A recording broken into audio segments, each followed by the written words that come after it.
buku yang berkaitan dengan peradaban Islam. Dan sebagaimana yang kita maklum, buku Islam The Covenants Fulfilled by Professor Tan Sri Syed Naquib al-Attas sedang dibicarakan untuk kali kedua. Kali pertama kita telah buat kira-kira sebulan yang lalu.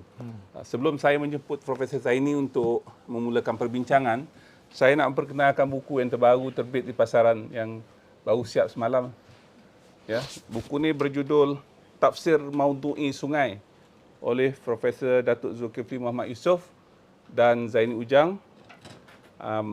Buku ini insya-Allah akan dilancarkan oleh Tuanku Sultan Nazrin di Universiti Melaya pada pukul 10 pagi. Tuanku Sultan Nazrin di Universiti Melaya pada pukul 10 pagi pada hari Isnin 25 hari bulan. Jadi saya menjemput semua hadirin untuk sama-sama ke majlis tersebut, walaupun pendaftaran yang ditutup, tapi insya-Allah anda yang datang kemudian tu adalah sebahagian daripada anggota keluarga saya, insya-Allah. Ya. Buku ni juga penting bagi kita hari ini sebab pada 24 hari bulan September ialah Hari Sungai Sedunia itu esok. Oh. Ya, jadi sempena dengan majlis tersebut. Asalnya kita nak buat 24 hari bulan. Tapi 24 bulan ni hari Ahad dan melibatkan banyak logistik isu lah kalau kita nak buat di Universiti Melaya. Jadi terima kasih kepada pengurusan Universiti Melaya yang telah bersetuju meraihkan majlis ini, terutamanya kepada Tuanku Sultan Nazrin yang bersedia ataupun telah berkenan untuk bersama kita. Jadi kepada mereka yang berminat untuk dapatkan buku ini diterbitkan oleh Akademi Jawi Malaysia dan dengan kerjasama KASIS UTM.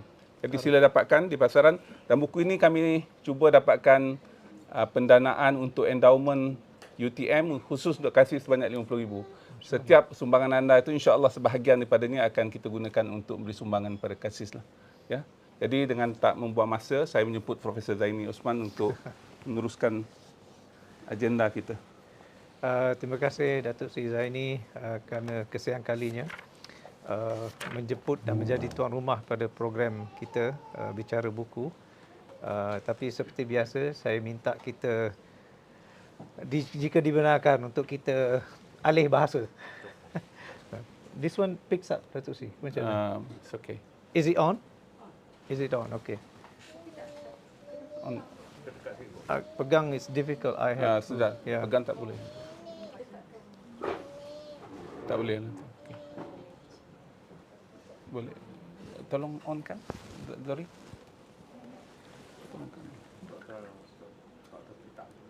Is it on? No, sebelah sini.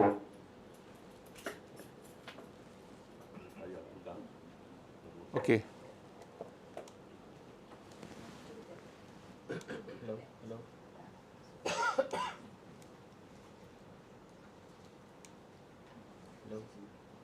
Okey, tak apa, kita jalan dulu lah. Kita on sekarang ni. Kita live. Yeah. I have to ask the permission of the majlis and also the host to switch languages because the nature of the book is in English and we have been doing it in English last time. So I think last time we were talking about the nature of man to begin with because as I was saying, the main way to analyze the book that is written by Prof. al-Attas is he uses the rubric of looking at the lafaz, the ism, and the musamma. And that's also the mainstay of the argument in the last part of the book, which is about the name Allah. But first, the issue is about Islam, the covenants fulfilled. So Prof. al-Attas would like to clarify who is it that fulfilled this thing called religion, and that religion has the name of Islam. So the main thing, what I've been discussed in the book, the nature of man himself, because we need to clarify man, who he is. And because there is a confusion now, Dato' Sri, and this is the result of what has become with the onslaught of modern science. And Prof. al-Attas paid a great tribute to that, and that is the theory of evolution.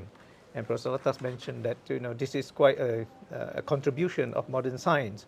But we Muslims stand on the other side, despite the fact that we recognize their effort in trying to conceive the nature of man.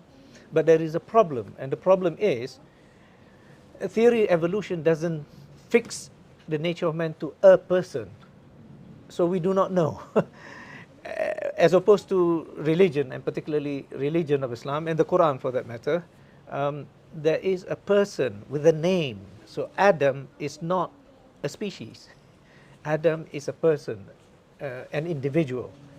And after that, the whole host of the progeny of Adam, we are called the sons of Adam, Bani Adam. So, which makes it very fascinating. How is it that science try to come up to something which is indefinite? You know, of course, science always bank on the idea that, you know, we have doubt to bank on, because doubt is for them the basis of the progress in scientific discovery. Professor al-Attas has also underscored the issue of doubt and conjecture in Islam that has been mentioned based on the verses of the Quran, but that's a subject of a different discussion, I think, and he has talked about it in the book called Islam and the Philosophy of Science, which was a keynote address that he delivered at USM, I think 1989, in the program on the philosophy of science.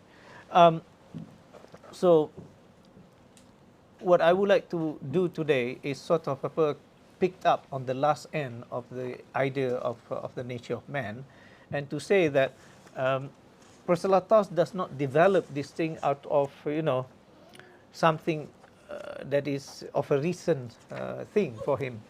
He has developed this thing over time, and it has been like a maturing of the idea. And sometimes people ask me, why is it that only now he writes about this? Well, this is something that Professor al-Attas always mentioned. It's also the argument in this book, why Islam is the final religion. And it's not the religion that begins with the earlier prophets. Because we live in a dimension of time and space. It takes time and it takes space for something to develop. Otherwise, you know, Einstein would have the idea of Einstein theory of relativity. We could ask, why wasn't it thought of during the time of Aristotle or Democritus? It takes time. That's the nature of the dimension that we live in.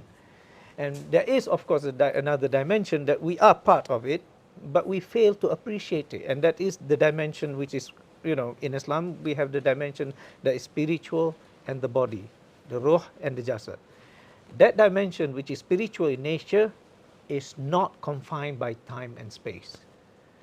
And that is something... Can you repeat? Sorry, can you repeat? The spiritual aspect of man is not confined by the dimension of time and space. And this is the part that we are considered to be imale kehidupan abadi, bukan kehidupan adabi, kehidupan abadi, everlasting life is by virtue of the spirit. But the nature of life in the hereafter, of course, from the Islamic point of view, it is spiritual and body. But that body is of a different nature. It has gone through a process of transformation. That is what Allah Ta'ala described, how we would be, the nature that we are going to be in inshallah, if we are going to be in heaven, Zaini. That's a different state altogether. But the point is the nature of man. Coming back to this, Professor al-Attas begins with the book talking about the nature of man, because man, as I say, he is the conscript, he is the nuskha, he is the page of which the covenant of religion is to be fulfilled, signed, and that's why he became a witness also. So we became a witness against our own soul. This is why Professor al-Attas was explaining, wa ashhada ala anfusihim. It does not mean on, tetapi it means against you. That is why it's going to be used against us on the day of judgment, whether we have lived up to the covenant. You see? So this is very interesting. And this covenant is very important, because we hear that Islam is dinu fitra. What does that mean? Because normally people understand the word fitrah as nature. Not the word nature that we understand today, of the world of nature, of the world of rivers and forests and jungles and no. The word fitrah refers to Fatir as-samawati wal ard. God is the creator of the heavens and the world. So ad-dinu fitrah is the deen at the very onset of creation itself. That is what it means. Meaning, the deen has also been made clear on the very day of our creation. And this is why the hadith, there's a hadith, Awwaluddin ma'rifatullah. At the very onset of religion, the very beginning of religion is knowledge concerning God. This hadith has been wrongly understood by some people by saying, and blaming it on tasawwuf. That is, you do not actually practice your religion until you understand or arrive at the knowledge of God through ma'rifah, which makes it very difficult for people to sort of, reach ma'rifah. And therefore they make excuses. No, that's not it. Awaluddin ma'rifatullah. So, and this is why the covenant, alastu bi rabbikum. When Allah SWT gathered the progeny of Adam. So that is one aspect. And maybe later on we can have some questions about the idea realities. Where does this begin? So that discussion about the nature of man, Professor al-Attas has written in his book, The Prolegomena, Nature of Man, Psychology of the Human Soul. And the very beginning of this book is a continuation of the discussion from this book, Nature of Man, Justice and the Nature of Man, which begins from the page 31. So if you like to sort of, backtrack on the discussion concerning this one, you have to go back to this. And in order to go back to this, you have to go back to this. All right? So a lot of homework to be done. But it is fascinating, really, indeed, because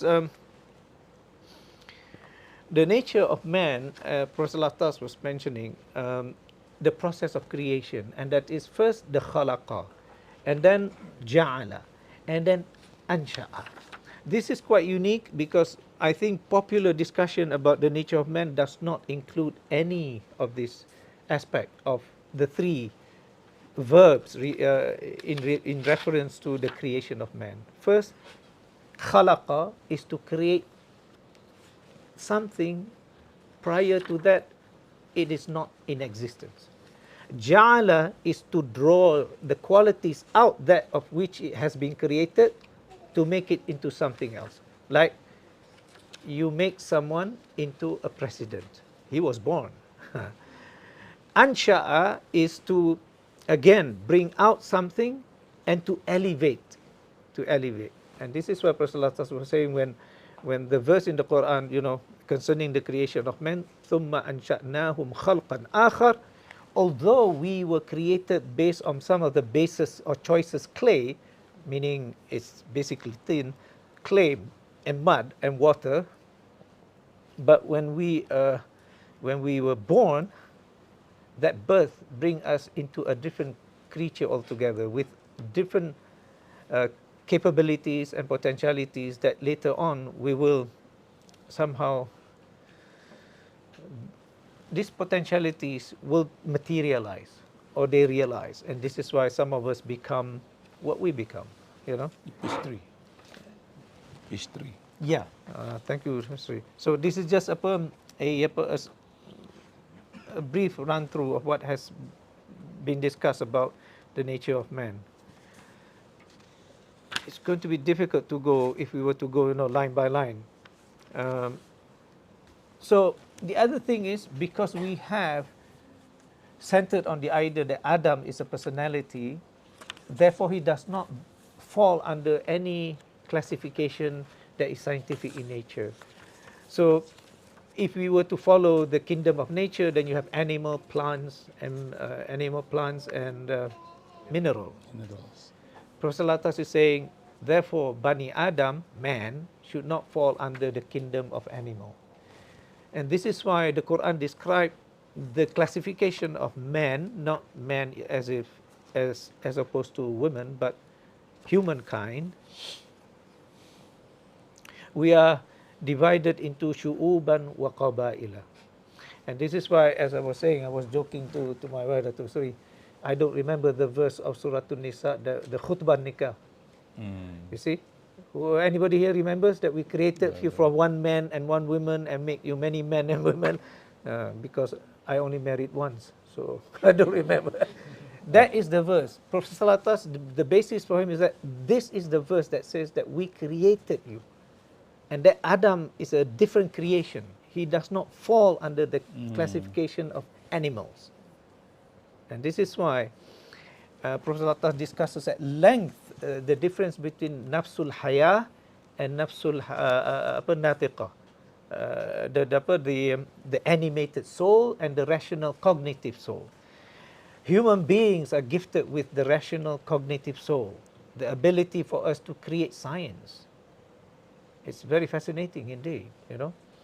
But we do have something common with other living things, with animals and plants, and that is nafsul haya. That is the animated soul by which we gain life. And at death, the animated soul is taken away. But remember the Quran says, Kullu nafsin dha'iqatul maut. So nafs. So which nafs? And that is why Prophet ﷺ is saying is the rational cognitive that remains. That is why we can taste death. And that is why death is not a physical taste. It's of a different nature of taste. How does it work? As I was saying, although it is rational cognitive, at the moment of death, the intellect doesn't work. It ceases its operation. What works at that point is the qalb, with its higher operation of what we call intellectual activity. At that point, because the intellect has sort of ceases together with the nafsul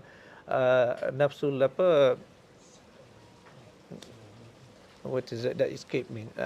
Lawama. No, with the animated soul, nafsul haywaniyah, nafsul haya. Sorry, the intellect goes with the nafsul haya.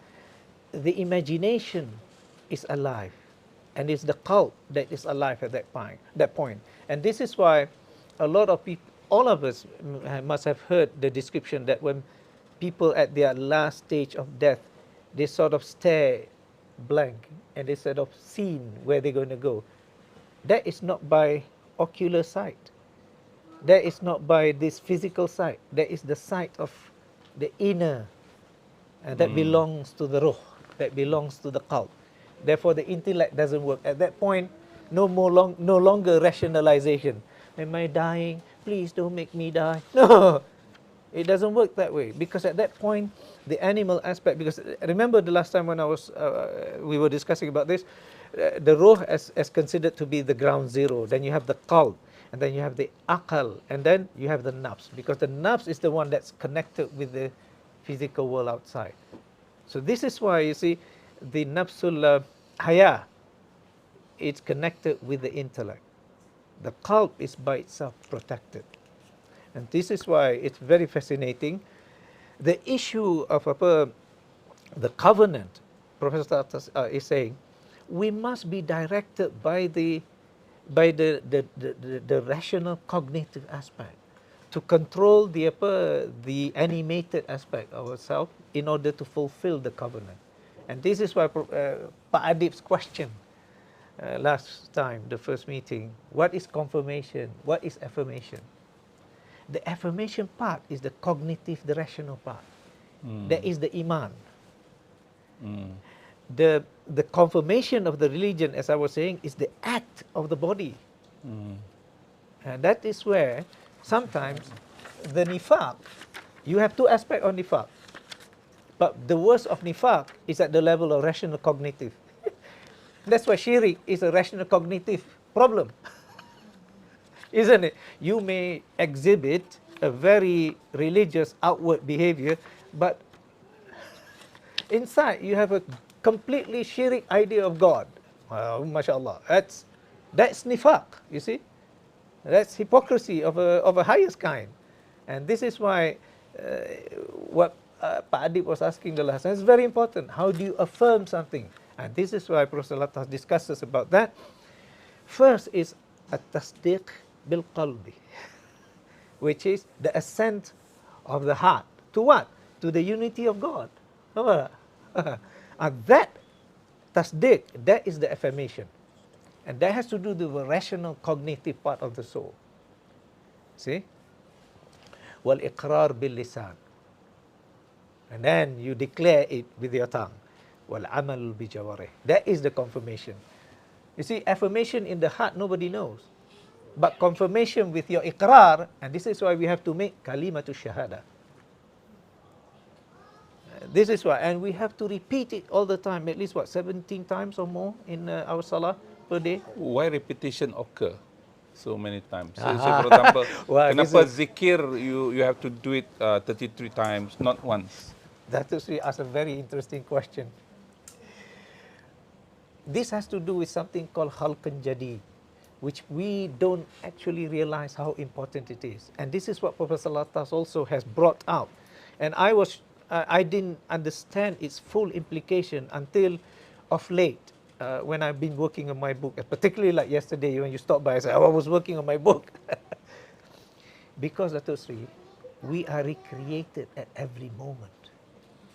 And at every moment of our recreation, not recreation like sports. Recreation. This is khalqan jadi, recreation. Kalau recreation is sports. Yeah. We are kullu yawmin huwa fi sha'in. This is the description in the Quran. Allah SWT, at every moment, He is in activity. That activity is sustaining His creation. And the sustaining of His creation, partly for some level of tafsir, it means He gives them rizq. No, but the higher level of tafsir means He recreates the creation at every moment. The moment to kalamhim bil basar, meaning it is, how do you say, it is imperceptible. We cannot feel our recreation. So when we were created or are recreated, our ground zero, the ayanu thabita, the haqa'iq, remains the same.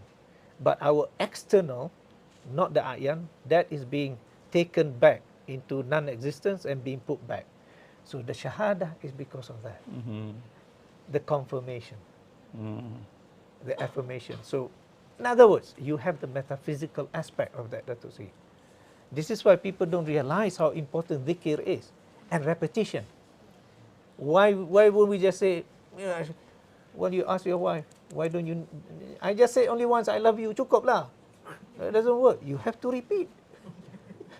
Not that she doesn't trust you. It's just it's nice to hear. So because you love. And this is why sometimes religion is put in the rubric of love. You see? But the metaphysical aspect of it, Dato' Sri, is, mashallah, at every moment of our being recreated, at that particular moment, we say Alhamdulillah, Hamdallah, we say Tasbih, Subhanallah. Then you are exclaiming, confirming your covenant. And that's why the importance of it. And that's why it's called dhikr. Because in the verse that Prof. al-Attas brought out here, let me see, where is that verse now? You know, alastu bi rabbikum. Do you find that verse? That's page. Sorry? Page 17. Wa idh akhadha rabbuka min bani adam min dhuhurihim dhurriyyatahum wa ashhadahum ala anfusihim alastu bi rabbikum qalu bala shahidna an taqulu yawmal qiyamati inna kunna an hadha ghafilin. The ghafil aspect, the ghafla, the forgetfulness. You see? And this is why we must mention it again, the shahada. So I think that's very important, and this is a good point to begin the second part of this book, and that has to do with the name Islam. Islam, Professor al-Attas wants to underscore, there is a big problem with now translation of the term Islam. And he feels that there is a serious effort trying to confuse one thing, but trying to reduce the meaning of Islam. As I said, we must remember the lafaz, the ism, and the musamma. As I said last time, this is Zaini, this is Zaini. Lafaz the same, ism the same, the musamma different. The musamma A, musamma B. The ism the same, the lafaz. Islam is like that. So here's the problem Prophet al-Attas is saying. There is now a movement trying to say that the word Islam only refers to an activity, and that is submission. And that submission is not only so much of an activity, but it is a verbal noun derived from some form of the Arabic verb. Now, this is something I would like to highlight for those who may know Arabic, but for those who do not know Arabic, this is very important. The word we say Arabic has different forms. That's English. The actual word for form in Arabic is wazan, wazana. Now, the word wazan in Arabic does not mean form in English. It means weight. Weight. Weight. Weight. W-A-I-T. W-E-I-G-H-T. W-E-I, weight. Okay, your weight. The measure of your action. Yeah, okay. And this is why on the Day of Judgment, your actions will be weighted. Not just look at the form. So, Arabic has fa'ala, fa'ala, tafa'ala, all kinds, all the way to the 10th verb. Ataupun for those who are really expert, 14, the roots. They have different weight. And this is why your action is going to be weighted on the Day of Judgment. So, this is why you see the acuteness, the acuity of Professor al-Attas' analysis.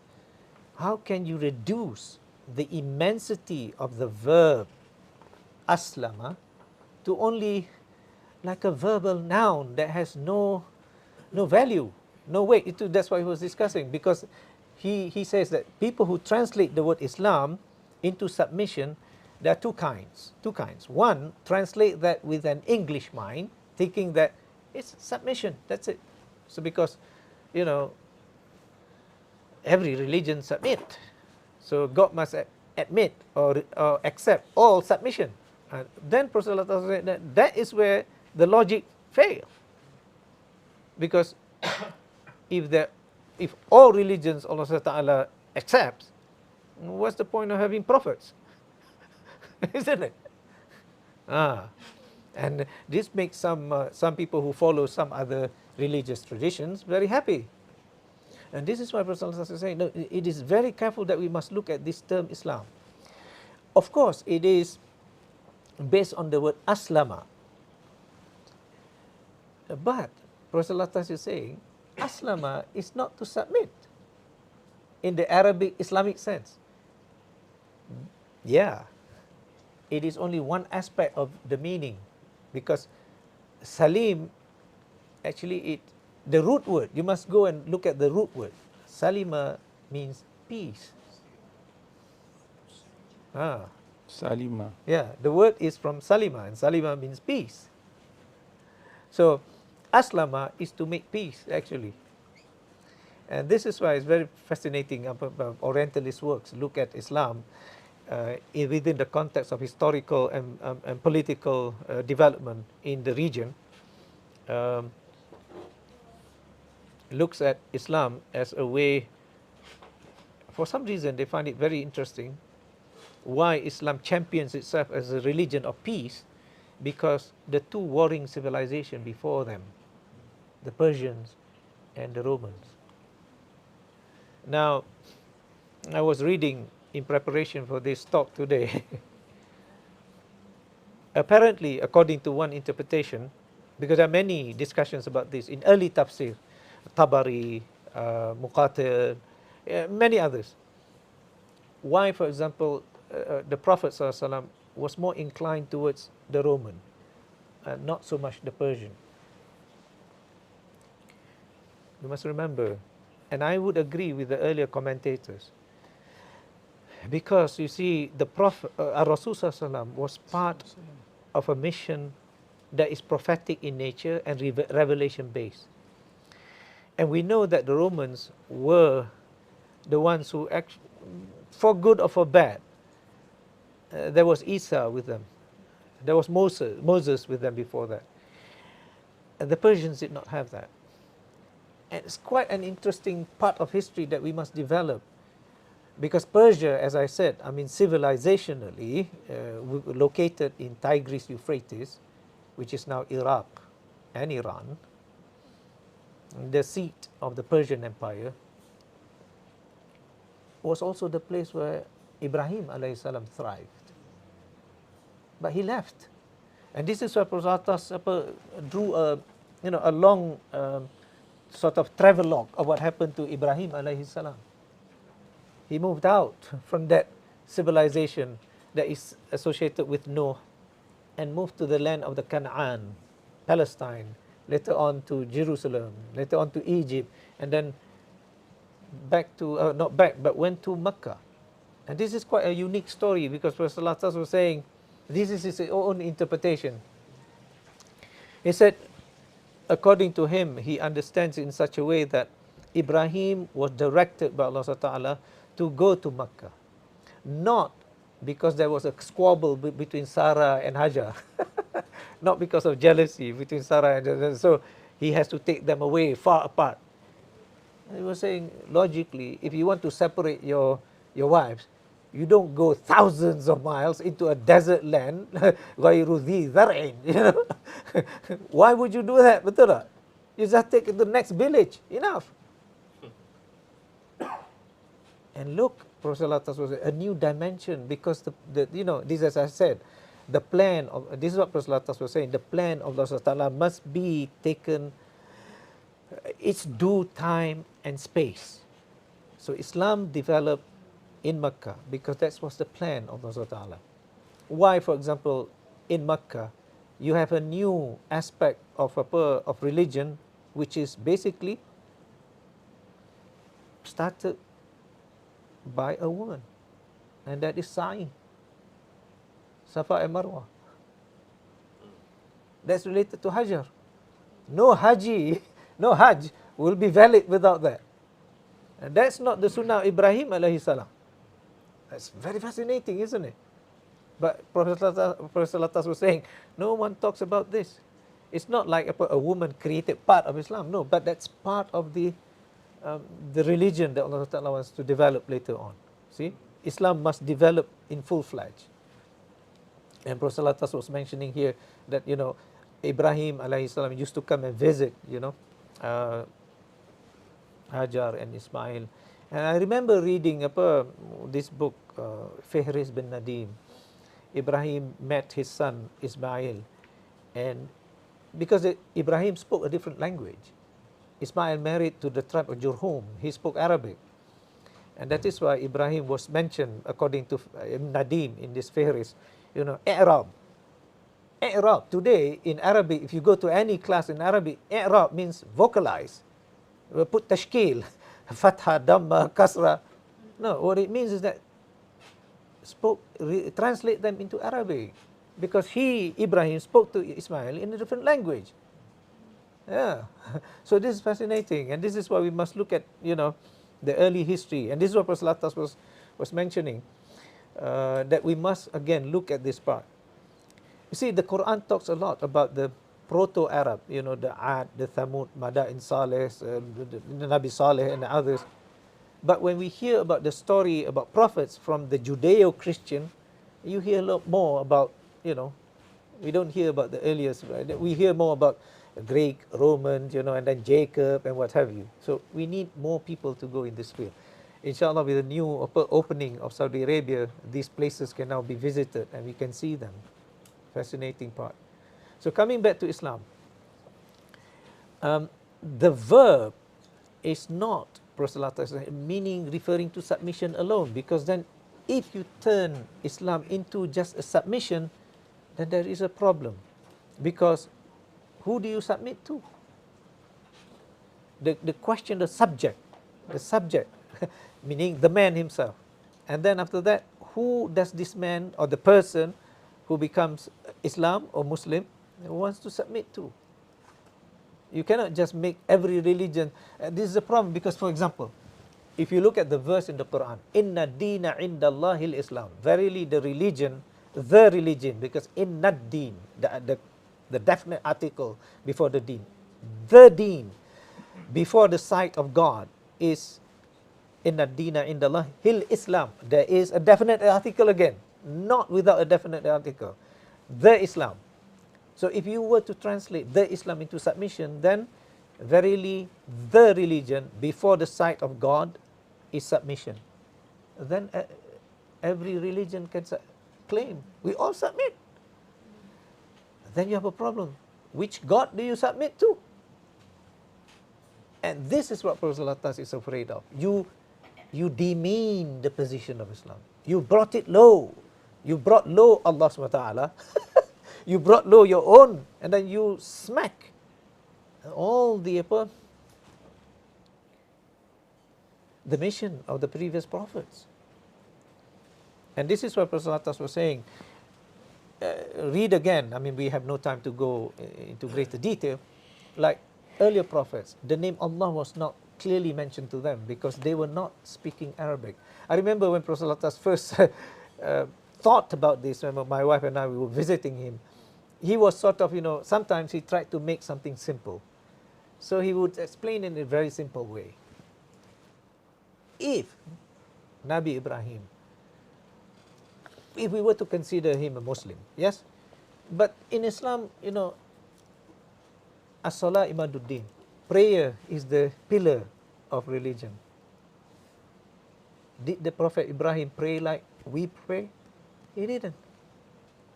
Did he say Fatiha like we did?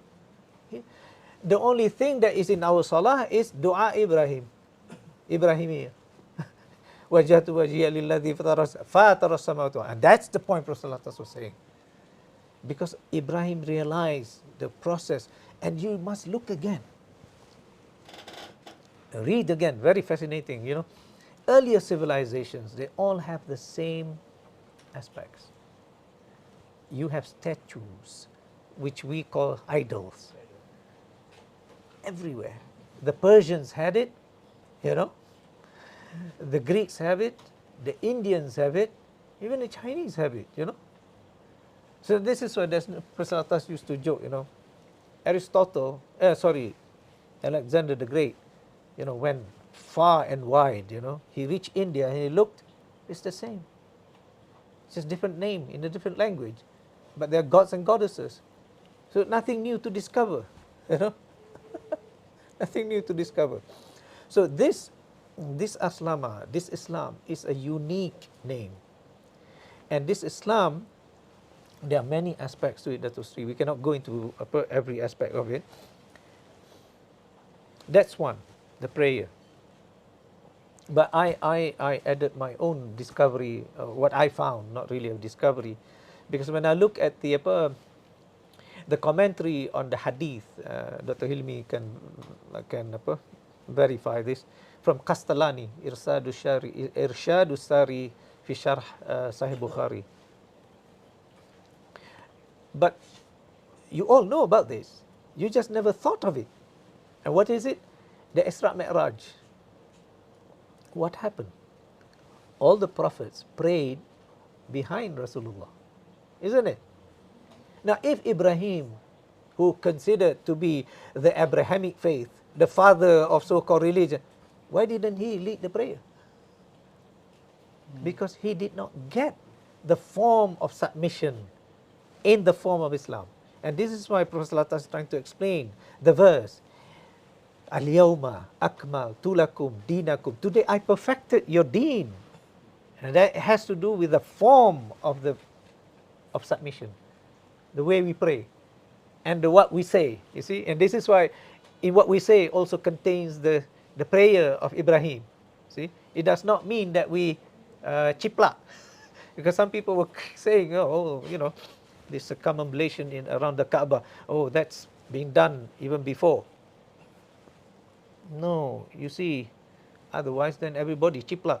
You want to make iPhone now, you need rare earth. Why don't you call that ciplak daripada Indonesia or Malaysia for rare earth? No, you created something new. Yeah, the ingredients for making cake is the same. You know, but it's a different cake, you know. Black forest, red velvet, it's the same. It's just flour, sugar, what have you. So that's the thing, Prophet is saying. Al-yawma akmaltu lakum dinakum. Today I perfected your religion. Wa atmamtu alaykum ni'mati. And I complete my I will say blessings unto you, you know. Favors, yeah.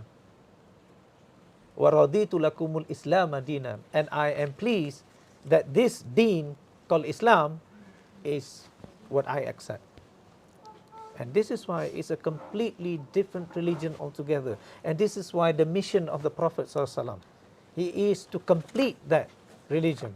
And this is why if you look verses at the Quran, for example, the one that I remember about Isa alayhi salam, you know, mubashiran bi rasulin ya'ti min ba'di ismuhu Ahmad, you know, musaddiqan lima bayna yadayya wa mubashiran bi rasulin ya'ti min ba'di ismuhu Ahmad. I'm here to confirm what we have between us, among us, which is, you know, the Torah. But I'm also here to give you good tidings that there is a prophet coming after me, and his name is Ahmad. See? So that's the other part of the confirmation and the affirmation part. And that has to do with the... And here it's very interesting. Professor al-Attas was mentioning, and it is in complete agreement with what I see in the tafsir. Page 22.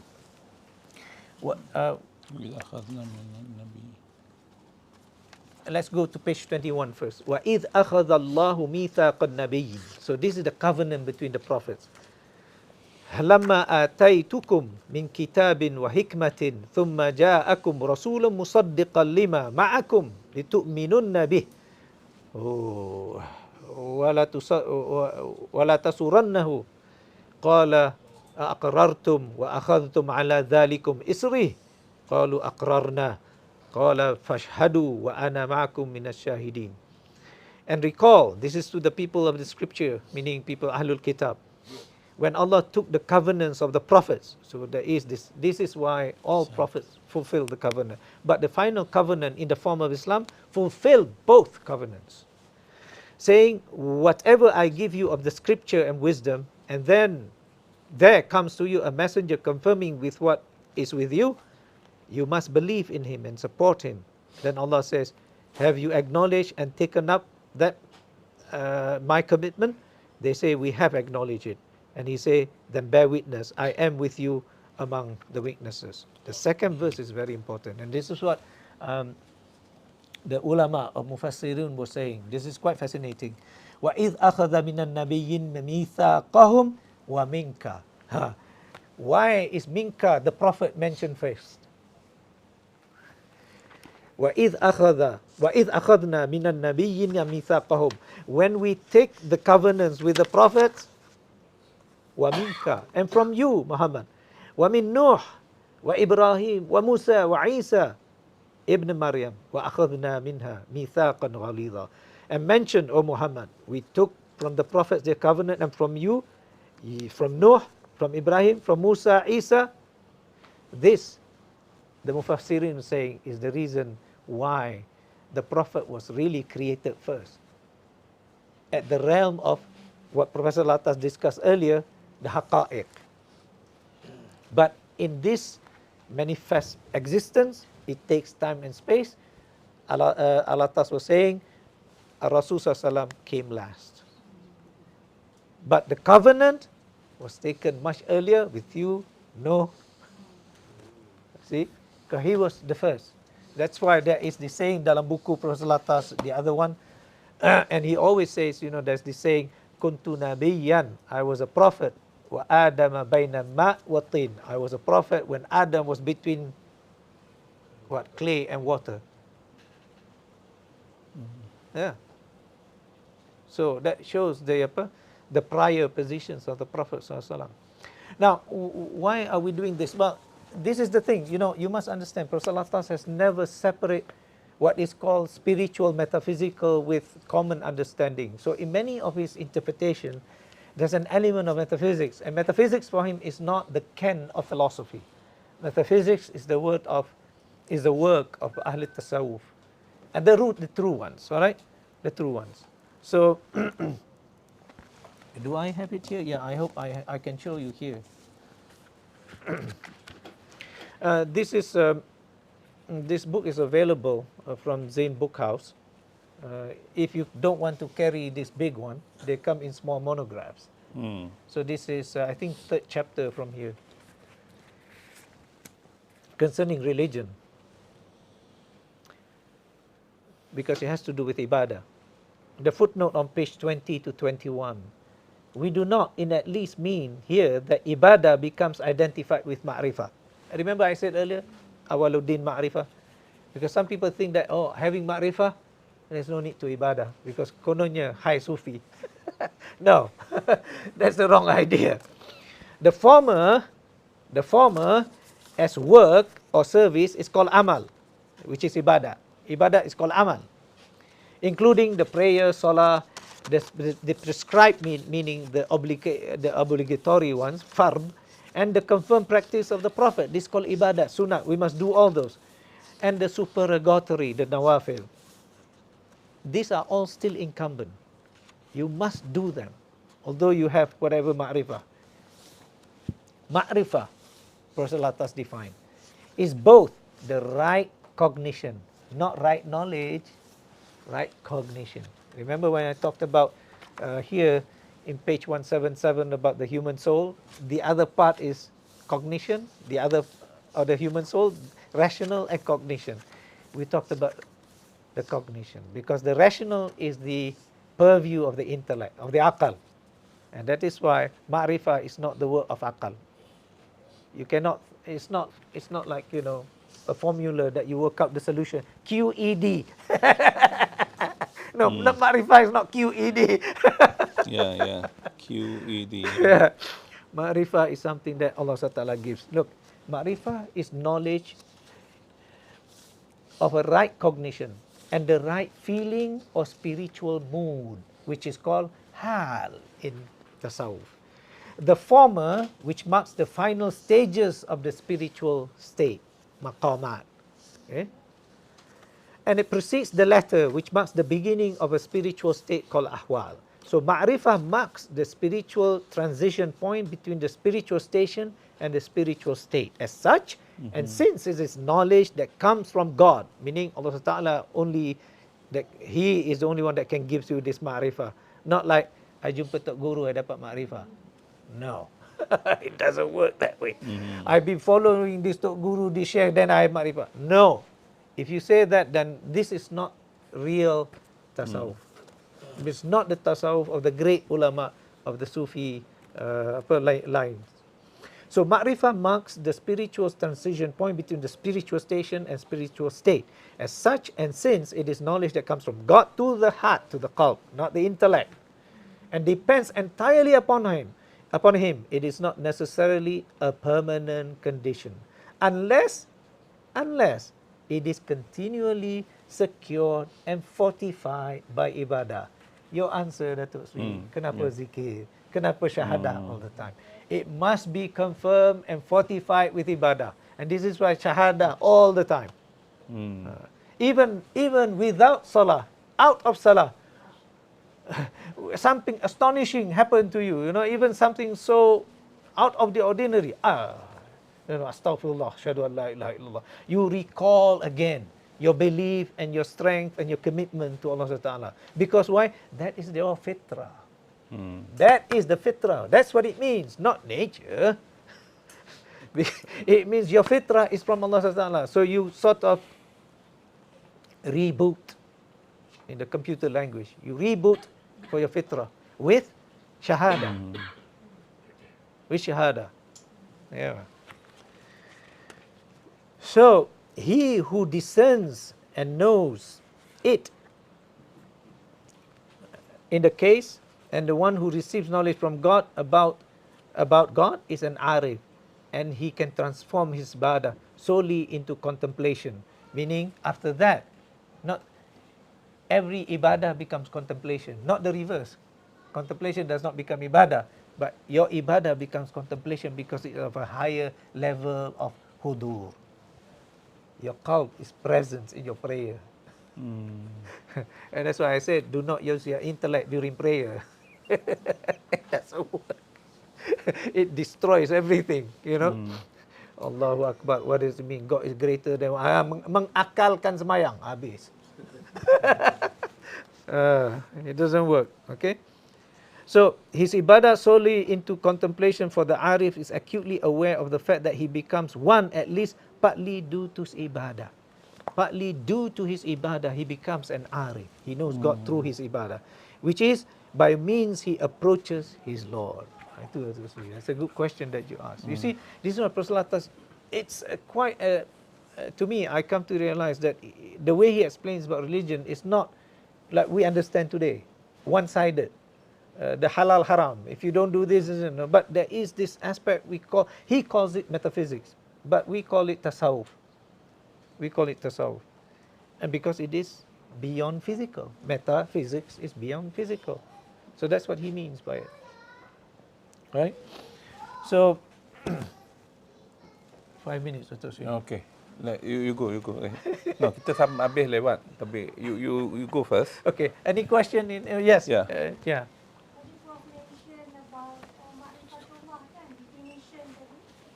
Okay, this one. Ma'rifatullah. Okay, Prof, tadi Prof mention about definition of ma'rifah. Yeah. Kan ma'rifah. And then Prof ada stress out pada words hal. Yes. Saya ingat satu hadis Nabi yang warid. Ya muhawwilul ahwal. Ah. Hawil halana ila ahsanil hal. Yeah. So nak minta Prof explain more details. Macam mana kita nak kaitkan doa tu dengan action of ibadah?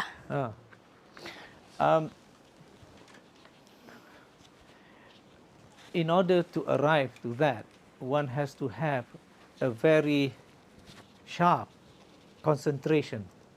A very sharp concentration on what you're doing. And this is why I don't have my book here. Do you have the book Psychology here, Dato Sri? Yeah. Al-Attas Psychology, if you can get it.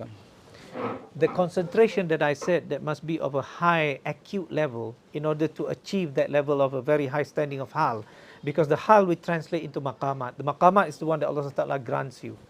Hal is the one that you are in yourself. So in order to do that, and this is why it is said, remember it's in the ibadah context. So innamal a'malu binniyat wa likulli imri'in ma nawa.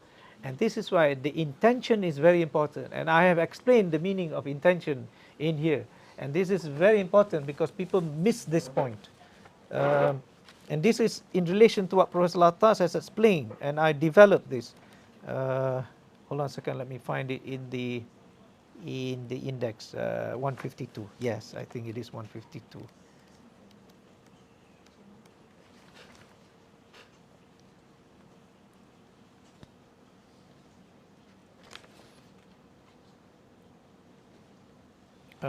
Previously 134. Yeah. Professor al-Attas, why I have managed to explain this, because I understood what Professor al-Attas was explaining, the meaning of of knowledge. The meaning of knowledge is the arrival of meaning in the soul. I have a problem with that definition because I don't quite understand. Because he says after that, at the same time, the arrival of the soul at meaning. So why do you need two parts? Arrives at the soul. Then I thought about it further, and I keep on saying, Prophet saying, remember, Allah Ta'ala gives knowledge. So that's meaning from Allah Ta'ala gifted to the soul. That's the first part. Then the arrival of the soul at meaning, it is when we, as the active person looking for knowledge, arrive at meaning. But it arrives at the soul. But where in the soul? Does Allah Ta'ala gives meaning to the intellect? This is why my book, Al-Attas Psychology, the philosophers like Ibn Sina, influenced by Aristotle, was thinking that humankind can have a connection with what they call active intelligence to get higher meanings. And that active intelligence for them is Jibreel. I have a problem with that. And Fazlur Rahman has a problem with that. Because that will lend to what he calls natural prophecy. Everyone can become prophets. Then Prophet al-Attas makes it very, very clear, because then as I said, my wife stumbled upon the verse and said, وَنَزَّلَهُ عَلَى قَلْبِكَ. Then I realized the meaning that arrives for us human being, normal, mortal, it arrives in the qalb.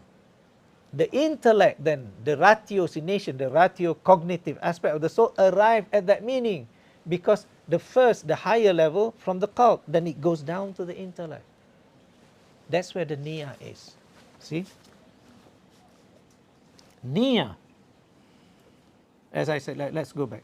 The meaning of ibadah, the meaning of action that's requisite duties and obligations, ibadah in religion and all other acts which enjoin good, true and right action in conformity with ethical and moral principles espoused by religion, all of them are acts of devotion as part of what is called ibadah.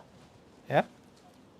When performed and practiced with pure intention, niyyah, and sincerity for the sake of Allah subhanahu wa ta'ala, that becomes ibadah. Otherwise it's not. You don't have the right niyyah, it's not ibadah. Innamal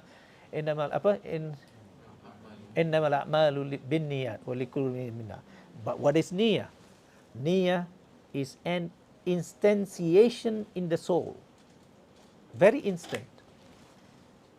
As and when meaning, makna, that has arrived in the soul, wusulul ma'na, coalesces, it comes together or meets with the intensio, maqsud. At the point makna arrives in the qalb, the intensio in the aqal come together. You intend the right thing, the intent, the maqsud, intend the right thing with the meaning, that is proper niyyah. Like for example, Dr. Husni recently want to go to Hajj, Umrah. He understood what Umrah is, and his intention is, if his intention, and this is what the hadith says, if the intention is for a mar'ah, pergi Umrah nak tackle wife dia lagi, second honeymoon, that's a different thing. It's not the right niyyah. You see? The ibadah may be counted of a lower degree. Yeah. So, niyyah is an instantiation in the soul as and when meaning, makna, arrived in the soul, coalesces or meets with the intensio as the soul arrives at the said meaning, husulul makna. That is when higher. You can see this. Try this after this. You want to make prayer. You try to bring the understanding and with your intention. Then that is the hudur of a different kind. Okay. Prof, why previous ummah, say for example, Ibrahim, you name it, their people became misguided, and they have images, ada berhala, ada apa. So is that, so takkan semua misguided? Yeah. Why they go that far? Thank you, Dato. It's a good question. I skip, and alhamdulillah, Dato. Reminded the part which is very important to describe. Islam, as we discussed, is a name of a religion. Prophet al-Attas in this book, prior to coming to that argument, he started out a discussion on millah. Millah is, and he gives a definition of that. You can find the book in the book. Sorry? 22-23. 22-23. Millah is like, it started out with ada, customs, People used to do this, used to do that. Now, there's a book that was written, kitab written by Raniri, Nuruddin Raniri, called Tibyan fi Ma'rifatil Adyan, explication on the meaning of the different religions. And this is why Prophet al-Attas also discusses about why later on the word deen actually is only one word referring to the deen of Islam. You cannot use the term deen to any other religious tradition. But later on, like Tibyan fi Ma'rifatil Adyan, see, is there because people has become accustomed to the idea that these are also deen. So it is possible to discuss it in that way. Now, in that book, Dato Sri, Raniri was talking about how this act ataupun this worshipping of idols came into being. It started out when Adam alayhi salam passed away. And over time, the children of Adam felt that they missed their father and their mother. So they decided to make statues of them. And first, just for remembrance, they would just go and look at them. And over time, they developed into a certain kind of ada, customs, you know. And then at one point, according to Raniri, Shaitan appeared in the statue and started saying, you know, worship me. So that's how it is being relayed or related in the book of Tibyan fi Ma'rifatil Adyan. But you know, that narration is on the is, let's put that aside. But the point being, every locality, every time and space, there's a space, there's a place, there's a location. They will have their certain customs, and that customs can become eventually, what Prof. al-Attas was saying, somewhat religious in nature. And this is why, for example, we living among us here, there are non-Muslims, the Chinese. When you see them at the right box, we call that semayang. But for them, that's not semayang. They are not praying. They are paying respects to the dearly departed, you know. So nothing wrong. But for us, we regard that as semayang, you see. They don't have notion of prayers. But when English try to translate that, what they do in their temples, they say they pray. No, they don't have a concept of prayer, you know. But you ask the Chinese, you ada ibadat ke? No, they will not say that they have ibadat, because it's a custom. They respect their dead because of filial piety. They must respect their elders, you know. Yeah. And respect of the elders, the same thing with the Indians' custom, you know. Professor al-Attas used to say, they are the ones who take so-called, you know, I mean, this is jokingly. We have a hadith that says, you know, al-jannatu tahta aqdami ummahat. Heaven lies in the feet of mothers. Which tradition, which culture that touches the mother's foot? Indian. We Muslims don't do that. We don't even kiss our wife's feet. Tak berani. So that's custom, you see. So the Indians may have their idols and what have you. So this is why I had to see. Because I was thinking about this and I was expecting a question like this. The case of Moses. Moses, when Allah SWT asked him to come to Mount Sinai, what happened? The people that he left behind, they created something to worship. Because the Jews, or others, they are not Jews, they're Hebrews. Ibrahim has taught them, Noah has taught them. And at the point of Moses, try to tell to them, your Lord is not these things. He is unseen. That's why Moses, I was telling my wife earlier today, Moses alayhi salam had to say, you know, I want to see you jahratan, you know, clearly. And that's why Allah said, if you see the mountain standing, perhaps there is a possibility. No, he fell aswoon. Kharra sa'iqan, boom. Tak laga. See?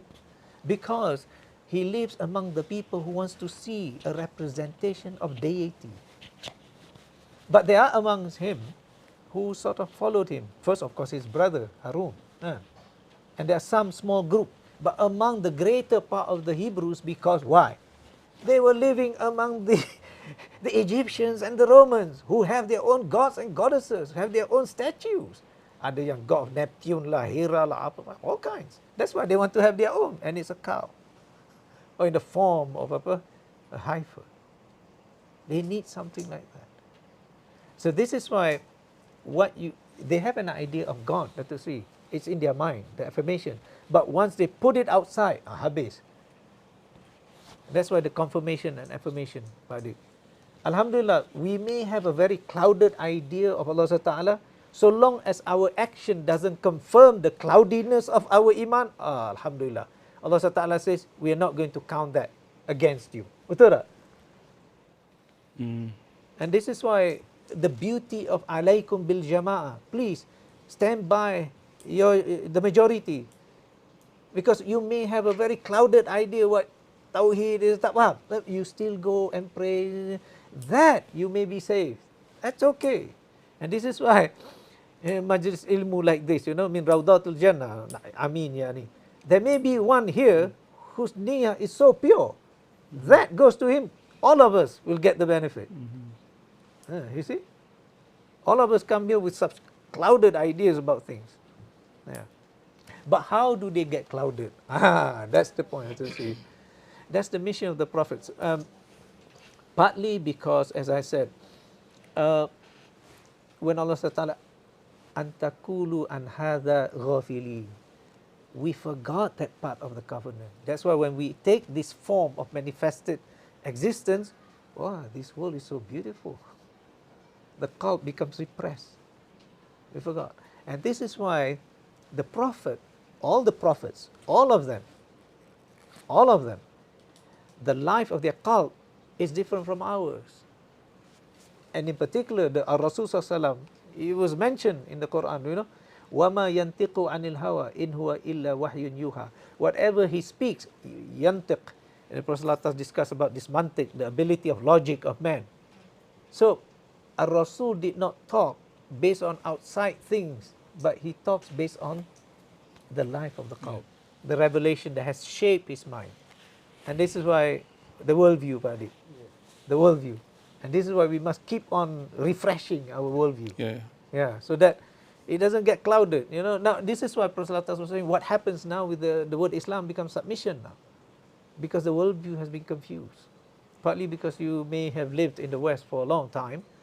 And there's also this idea, I must say clearly, because I've read many works of Guénon. I've read the works of, I've read Titis Bilkout, but Guénon in particular, and then I read Knowledge and the Sacred by Nasser, and I've read also Houston Smith, Transcendent Unity of Religion.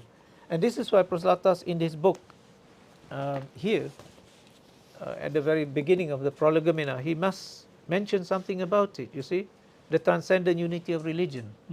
Because it has to do with the submission also. First, they started out with the transcendent unity of religion. Why?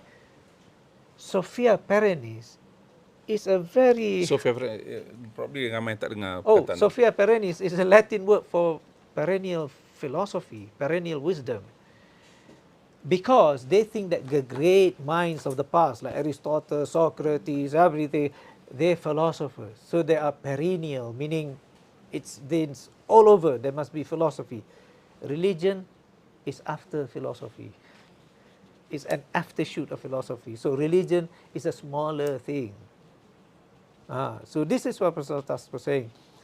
For them to entertain why religion is like that, they look at the issue by saying that transcendent unity of religion.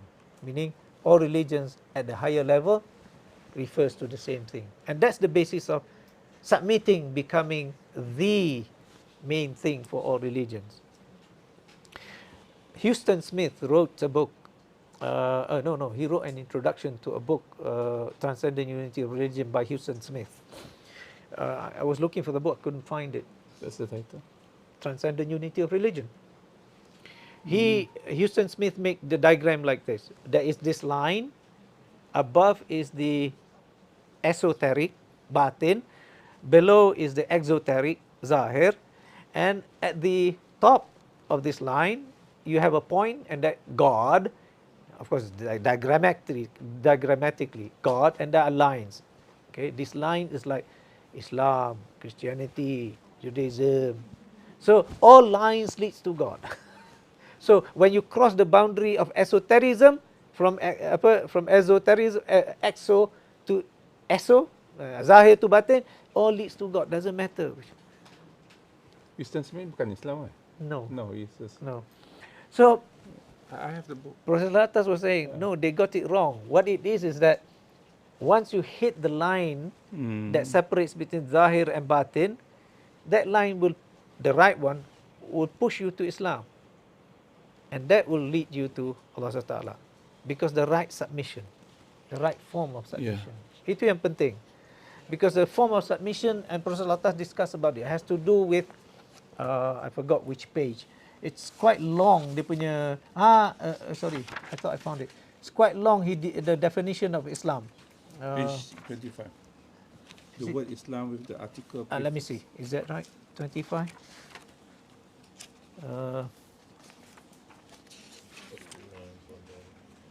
No. There's a very long definition he gives. And finally, the last word is, this is Islam. Sorry, I didn't put tanda. Maybe I did. He 26, 26.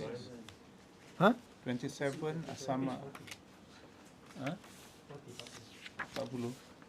40. The last paragraph is a long paragraph and it ends with, yeah, you're right, 3940. I tanda pun. There you go. What is deen? What is deen? Okay. It is religion that was revealed by Allah to His prophets and messengers, and not religion that was the product of human intervention. Okay. It is tradition. It is tradition because religion part of tradition that goes back all the way to the original millah of all the prophets and the messengers of God. It is a way of life. It has to do with sirah. Okay. It has to do with sirah. Sirah is a way of life of the prophets, lived in accordance with that tradition. It is law. It has a shara, okay, sharia, and it has hukum, the practical application of the moral, legal principles and ordinances of the religion. It is judgment, qada, meaning you kena percaya pada qada and qadar. It is reckoning, hisab, the requital. This is on the day of judgment. It is guidance, huda, the straight path, siratal mustaqim. It is unconditional obedience, ta'ah, and humble submissiveness, inqiyad. It is satisfaction and contentment, jaza. Allah SWT gives to you, you have to be redha with it. That's the jaza, you know. It is a spiritual or mental state of being or a state of historical circumstance. It is hal, tadi kita cakap. It is serving God with humility and submissiveness with what He approves. That is ibadat. Whatever He says, do this, that becomes ibadah. It is the statement of witnessing, the kalimah shahada. And this is what Professor al-Attas was saying in an earlier discussion. He was saying, what separates Islam with other religions? And I remember William Chittick was discussing with Prof. al-Attas about this. They said, and Chittick wrote about this. The problem with Islam is exclusivity. What is it? Islam only admits those who believe in the Prophet ﷺ. The first part, we have no problem. Asyhadu an la ilaha illallah. We all believe in God. But the second part, we have a problem. That's what Chittick was saying. Islam is so exclusive that, the second part becomes problematic. But Prophet al-Attas was saying, the kalimah shahada, inclusive of the Prophet's punya statement tu, of his prophecy, that is the defining part of Islam. If you take that out, that is not Islam. Prof, No. ada soalan. Yeah. Soalan saya ni more to history aspect. It's okay. Kita tahu zaman Nabi SAW, dan kemudian zaman Khulafa Rashidin, ramai sahabat-sahabat yang dihantar keluar, kan, pergi jauh-jauh. Jadi sahabat-sahabat yang pergi keluar ni, dia mungkin tidak tahu apakah wahyu yang sampai kepada Nabi. Sebab dia ada jauh, dia tak mendengar direct, dan mungkin the transmission tu nak sampai dekat dia, mungkin dia dah ada dekat China ke Iraq. Okay, mungkin apa yang dia faham tentang Islam setakat mana yang dia dengar daripada Nabi sendiri. Jadi so dalam proses tu mungkin akan ada pemahaman-pemahaman yang sedikit berbeza lah. Sedikit beza ataupun tidak lengkap atau tidak cukup. Jadi ini mungkin menimbulkan tafsiran-tafsiran yang berbeza daripada tu. So macam mana kita nak reconcile tu, sebab yalah orang kata tak semestinya yang sahabat-sahabat kemudian bertemu. walaupun di zaman Khulafa' Rashidin, jadi mungkin akan ada, jadi mereka yang pergi ke China misalnya, mereka mungkin akan dah menyebarkan apa yang mereka faham, yang pergi ke Iraq kan, jadi perkara-perkara yang tu yang mungkin menimbulkan perbezaan-perbezaan yang yalah mungkin tak selesai. Ya. Yeah, okay. And this is why so I mean that's a very good question. This is why the first step that was done, I think during Sayyidina Uthman, was first to codify the Quran, to systematize and standardize it. As far as the hadith of the Prophet, the tradition varies, and this is why, for example, as far as the Maliki is concerned, the ada, the customs of the people of Medina, because they were the closest to the Prophet, that is considered to be most authoritative. The reports by Sahih Bukhari has to go through many processes of what the tradition of hadith developed later on, and this is why you have ilmu rijal and ilmu hadith and what have you. And many of the problems people have problem with are basically this hadith of what is called the Sahih. But the actually the better ones is the Muwatta of Imam Malik. Unfortunately, we have been sort of brought up that these madhab are separate and different. They're not separate and different. They're just different intensity. And this is what has not been imbued upon our understanding. So much so that if you want to take something from Maliki, this is like talfiq. No, it should not, because this is the practices of the people closest to the Prophet. Now, your question might be, is it legal when they are different in other places, or is it theological? The theological part, this is quite fascinating because this is something that that we don't talk often. But you see, there is this saying of the Prophet, you know, Ashabi kanujum, my companions, they are like stars at night. Fabihim by them you can be guided. This is something about what has to be mentioned, and this is why we must understand and appreciate what ahli tasawwuf is talking about, and what for example, even the hadith of the Prophet. Like for example, he was talking, the Rasul Sallam was talking about, you know, Uwais Qarani. He has not met the man, but the man is rightly guided. You must understand, and this is why people fail to understand the importance of what Prophet al-Attas is trying to explain, but he cannot explain everything. When he says, the Quran says, وَإِذْ أَخَذَ رَبُّكَ مِنْ بَنِي آدَمْ مِنْ ظُهُورِهِمْ ذُرِّيَّتَهُمْ أَلَسْتُ بِرَبِّكُمْ قَالُوا بَلَى شَهِدْنَا. Prophet al-Attas explained by saying that when we answer Bala Shahidna in the plural, we recognize our differences, degrees of knowledge, degrees of commitment to Islam. At that point, although we are in different level, not at this manifested, this is what my wife was asking even today, what is this ideal realities? It is the haqa'iq, our reality in the knowledge of Allah Subhanahu wa Ta'ala when we were called to answer the first part of the covenant, Alastu bi Rabbikum. So because Allah Subhanahu wa Ta'ala has given us our due measure of knowledge. So when our Rasul Sallallahu sent his companions, he's not sending people who are confused, easily confused. And this is why even, what is this, one of the Sahaba was asking, what is, I did not find this in the hadith of the Prophet. He said, Mu'az. And what did he say? Yeah, see? Yeah. Just go back by what you're, because they are already rightly, the worldview too, the worldview part. Yeah. And this is why what we have mentioned earlier, the confirmation, like Prophet al-Attas mentioned about ibadah, it has to be constantly rehearsed and confirmed, because that is, you know, because as I said, you know, the beauty about the religion of Islam is that even you are wrong, with the right intention, Allah Ta'ala will somehow either forgive it or give you, you know, the benefit of the doubt. So this is why we have so many dimensions to be open about. So that is why Islam in China is a little bit different. It does not mean it is a different, completely out of Islam. Islam in India is slightly different. So they take on different fiqhi orientation. It does not matter. I think China is more Hanafi, isn't it? Yeah. They're not Shafi'i. Very fascinating. And mostly Shafi'i is basically coastal region. Yeah. But I think we must all learn different madhab from now on, because now the world is so international. Yeah. I don't know whether that answer satisfy your question. Okay.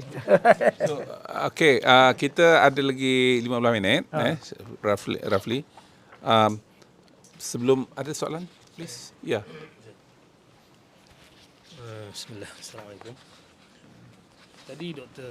Zaini sebut tentang umat terdahulu ni dia tend to maknanya menyembah berhala selepas diberikan hidayah kan. Dan ini tidak berlaku secara nyata kepada umat Islam.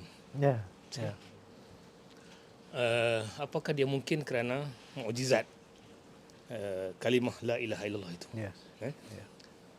Sebab kalau kita lihat dalam kes Nabi Yaqub berpesan kepada anak itu, ma ta'budu min ba'di itu, dia mengaku bahawa qalu na'budu ilahaka wa ilaha abaika Ibrahim wa Ismail Ishaq wa ilahan wahidan wa nahnu lahu muslimun. Okey, meaning dia mengaku. Tapi umat selepas itu ikut juga. Musa umat dia menyembah berhala. Tapi umat Islam ni kalau kita lihat, dia tidak ada kes-kes yang besar mereka menyembah berhala. Paling tidak dia jadi Muslim yang tak beriman, ataupun dia masuk Kristian tetapi menyembah berhala seperti Hindu tidak berlaku. Okay, right. Jadi kalau kita lihat dalam surah Ibrahim itu, Tuhan sebut alam tara kaifa daraballahu masalan kalimatan tayyibatan ka syajaratin tayyibatin asluha thabitun. Mana kalimah tauhid itu dia kuat, dia memegang kuat dan tidak sukar untuk ditumbangkan, dihilangkan. Dia punya tu syahadah itu kepada Allah Taala. Once dia sudah syahadah, maka agak sukar untuk dia kembali ataupun dia jadi orang yang menyembah idol itu. Jadi mungkin ini boleh diulas sedikit. Betul, yeah. The other part I forgot to mention when I'm explaining about Millah. In the earlier civilization, they have every locality, they will have their own so-called deity. Every person have their own personal deity, but a locus deity they will have it, and this is called pagan. And this is what we later on developed, paganism. What it means is that every village will have their own sort of deity that they will worship. So that's the practice, at least among the Romans. So this is how the idea of paganism developed. It's not barbarism. Barbarism, the Romans have their own deities.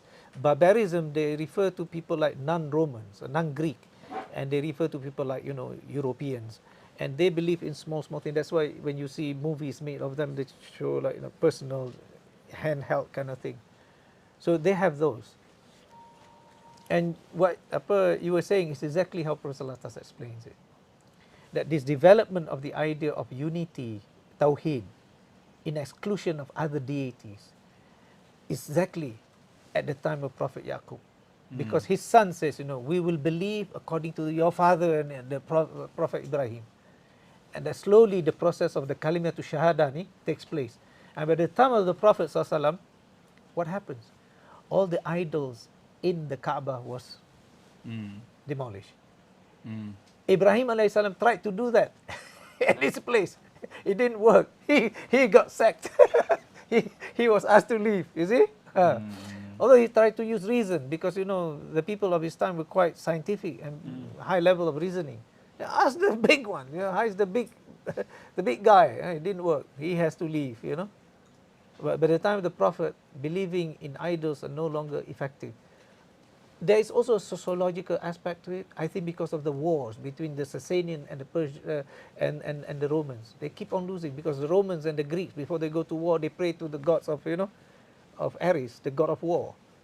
But there is a verse in the Quran, Ghulibatu Rum, Rome will be defeated, and they did. And after that, they will win again. See, and there's a big discussion about this among the Mufassirun. Why is it the Rome has to win again? So. Because of that, partly, but Alhamdulillah, eventually by the time of the Prophet, there is a detestation towards idol worship. And our Rasul Sallallahu managed to get rid of that.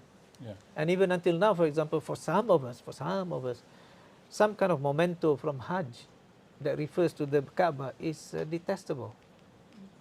Do you get my point? We don't want models of Kaaba because for fear that it might lead to, you think there is a spiritual part to that. Okay lah, you got. Barakat. Oh, that's very wrong. That's very wrong. Even I have seen remnants of the old wood of the Kaaba. I have seen it. Maybe you remember. But when the kiswa of the Kaaba, you shouldn't associate that with barakah. If you do, then habis. See? Yeah.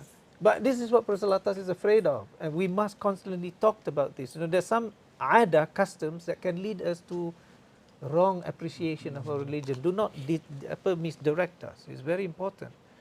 That's why I remember first time I went to Hajj, I saw an old man take off his kupiah and wipe the dust of the Masjidil Haram for barakah.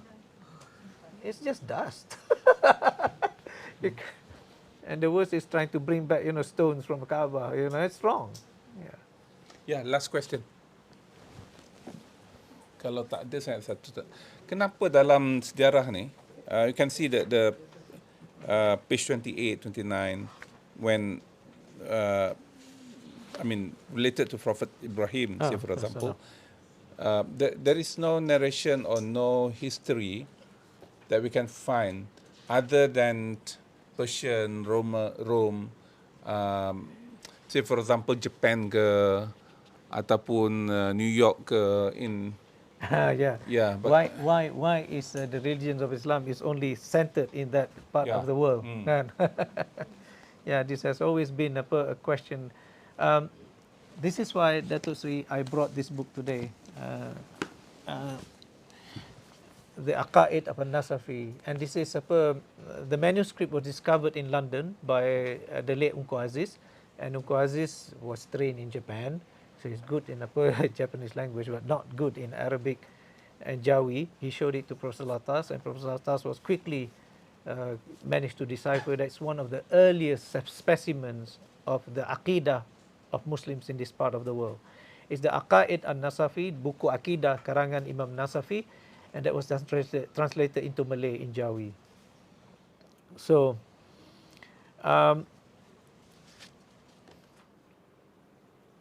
concerning the prophets, exactly, this is what it is.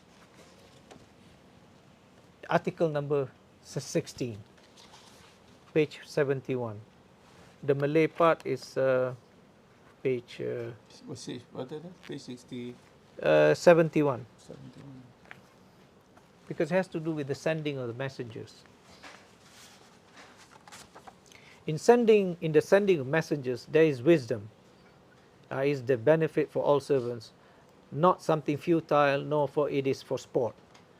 That Allah SWT has sent a number of messengers from among mankind to their fellow mankind, announcing good tidings, cautioning against evil, making clear for all mankind what they have need for of the undertakings of the world and of religion.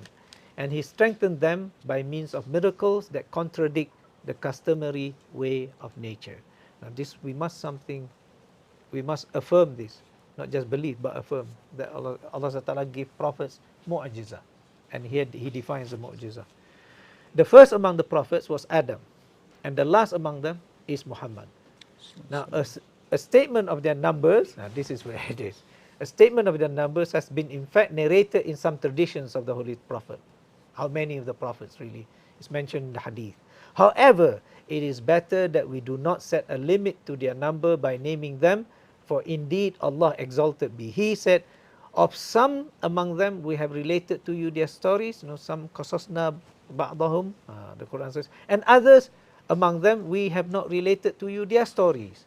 For there is no security in their mention of their number against their being entered among them those who are not of them. Maknanya, we shouldn't go into entertaining, is this, for example, is Confucius a prophet for the Chinese?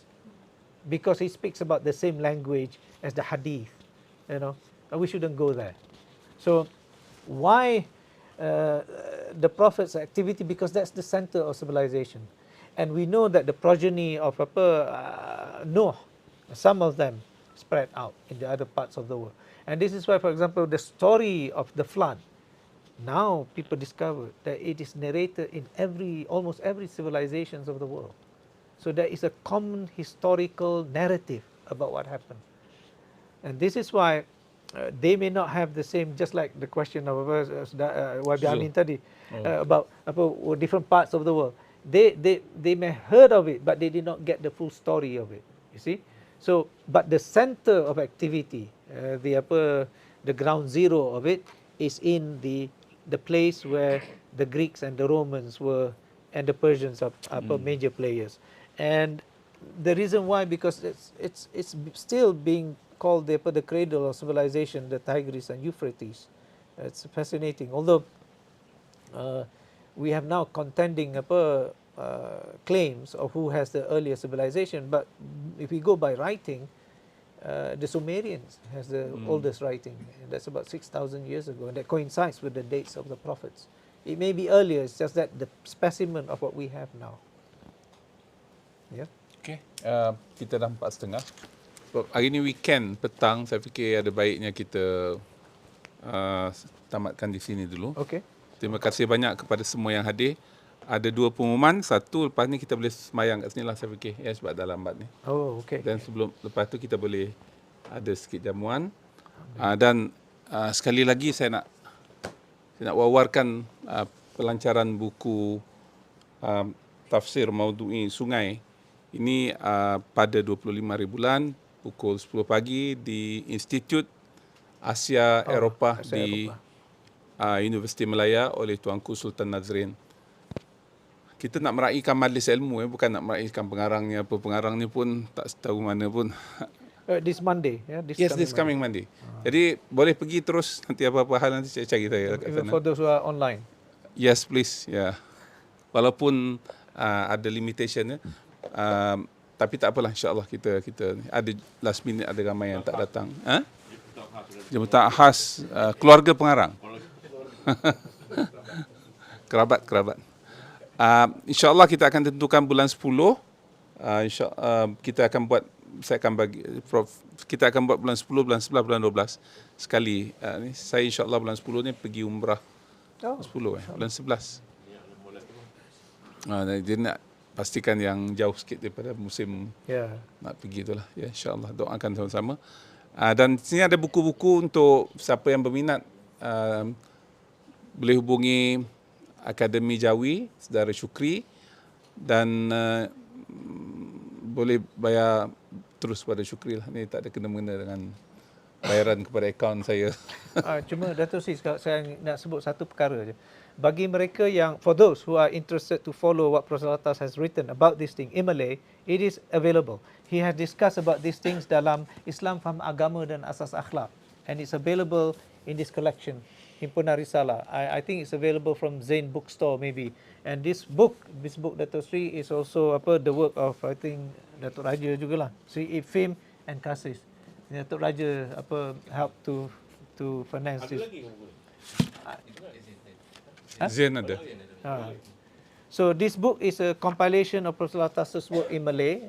You have Risalah untuk kaum muslimin, Islam Faham Agama dan Asas Akhlak, tinjauan ringkas peri ilmu dan pandangan anak, dan Islam dan sejarah kebudayaan Melayu. And the index was made by Dr. Hilmi. So please, if you find the English difficult, try to read the Malay. But if you find the Malay difficult, come to this sitting. Ataupun datang belajarlah. Terima kasih. Barakallahu fiikum.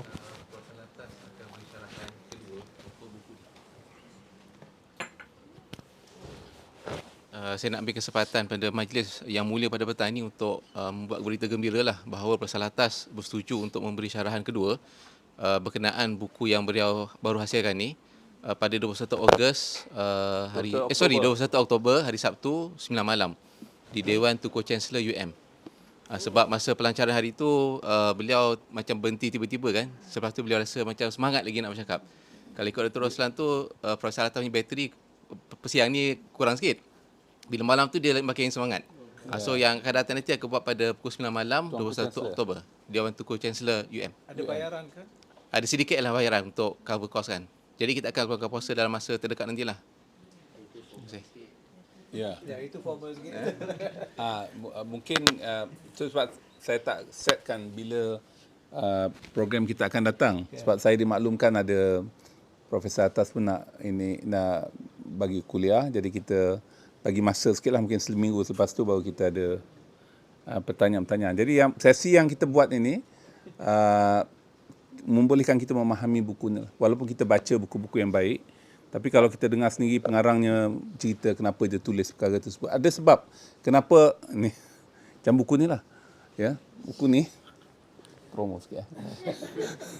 Ada orang bertanya, bila orang bertanya tu dan kita jawab melalui buku tu. Ya, tengah menulis tiba-tiba dalam satu sesi orang bertanya, macam ni. Jadi kita tak apalah, saya senaraikan jawapan-jawapan tu dan kita tulis 4-5 halaman dalam buku tersebut. Jadi dia lain dengan orang yang menyendiri buat tesis PhD itu, dia lain, dia ikut dia punya format PhD. Penulis buku macam ni biasanya menjelaskan perkara-perkara yang berbangkit tentang perkara yang dibincangkan tu pada masa ini. Ya, sebab tu saya tanya Profesor Zaini tadi tentang kenapa orang Islam ni tak berakhir dengan agama-agama milah yang lain. Milah yang lain tu dia terpesong. Sembah berhala, kemudian buat salib, buat apa. Kita alhamdulillah masih ada pada landasan yang betul. Dan di mana mereka ni, tu yang perkara-perkara ni, saya pergi ke Jepun baru ni bagi tahu National History of Japan tu. Dia orang start nulis ni 2000 tahun yang lalu, 2000 tahun sebelum Masihi. Di Jepun tu dah ada penulisan. Wallahu a'lam bissawab. Jemput kita solat dulu bagi ni. Kita tak sempat, tak semua kita lelaki dululah ke atas, perempuan sila. Assalamualaikum warahmatullahi wabarakatuh. Biar perempuan dia dekat.